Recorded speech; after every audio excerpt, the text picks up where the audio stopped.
नमस्कार मंडळी. आज सकाळीच उठलो आणि म्हटलं करायचा काय? तर आमचे प्रिय बंधू फेकी बोलले आज आमच्या आंब्याच्या बागेत जाऊया. मी खुश. आज म्हटलं आंब्यांच्या बागेत हैदोसच घालूया. झवला किती उबाळा येऊन दे, पण आंबे खायचे चोकट. मग काय, आंब्याच्या आशेन गाडी काढलं आणि निघालं वांगणी हिरलेवाडीच्या दिशेन. या माझ्या जग आपल्या बागेची वाटव नाही माहिता. बागेत गेलो आणि बघतो तर काय, 3 शेटा आटाने. अरे बहिणा, 1.5 आंबो फक्त ठेवल्यानी खयल्या तरी रांडेच्या ना एवढ्या मोठ्या बागेतले सगळे आंबे चोरल्यान. मग काय, इलो घराकडे हात हलत 2 ट्रे घेऊन गेलो. शटाव काय गावली नाही.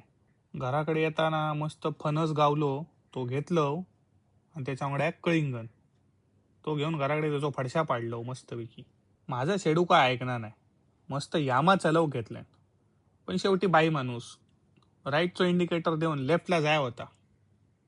रात्रीच्या जेवणात काय असो प्रश्न पडत असतानाच लगेच आमका कॉल इलो की गोंधळ आज येवा. आम्ही निघालो सुसाट गोंधळा. मस्तपैकी गोंधळ बघलं, चिकन खालं आणि वाट धरलं घरची झोपाक.